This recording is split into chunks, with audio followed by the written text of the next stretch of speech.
Hey, what's going on, guys? It's your boy Tillman with another Tillman Take. Today I want to break down a video that comes to us out of Clifton, New Jersey, where we see officers responding to a Hampton hotel in regards to somebody who called the police and said he's going through some type of crisis. Let's take a look and see what happens next.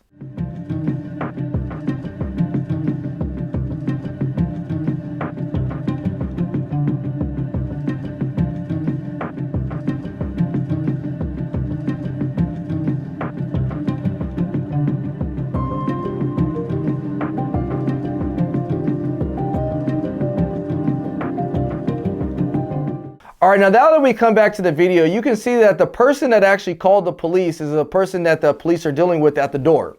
There's a suspect standing in the middle of the doorway and he's holding two knives in his hand.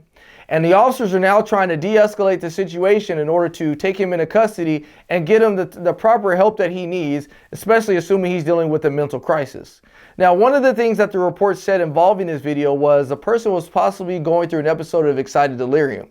Now, if you're not familiar with excited delirium is a psychotic state that people enter into that affects people physiologically as well, where their body starts to heat up internally as well as they start to lose touch with reality. And when that happens to a person, it makes it really dangerous because now officers are dealing with somebody who essentially has superhuman strength that can't comprehend what's really going on in reality. And so when officers are dealing with this person, they try to figure out what other means they can use in order to take this guy into custody successfully. And so what these officers use is they use pepper spray initially in order to de-escalate the situation and utilize a less lethal option. That pepper spray, you can see, is ineffective, and in all actuality, it actually kind of heightens the intensity of this ordeal and then causes the guy to run out of that room.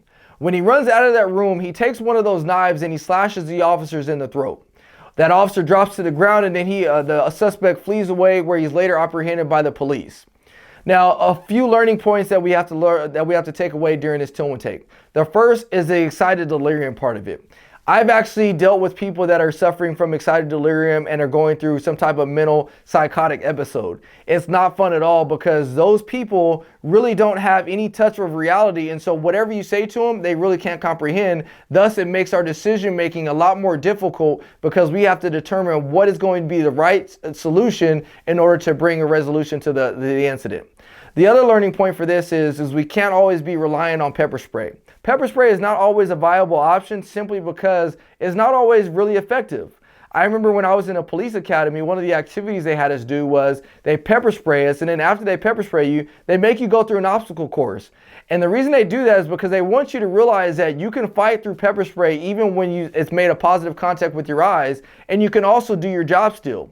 Well, if I can do my job after being pepper sprayed and handcuff people after being pepper sprayed, what's to say that a suspect can't go out there and try to cause harm to an officer after he's been pepper sprayed? And so that's why pepper spray is not always a viable option, but who knows why they made that decision that day? Only they know, because they were actually in this situation themselves.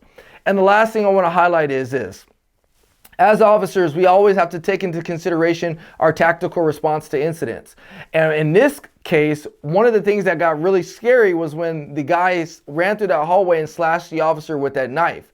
If the two officers on the other side of that doorway would have utilized deadly force by utilizing their firearms, it would have put their officer in a crossfire situation and caused harm to him if they would have struck him.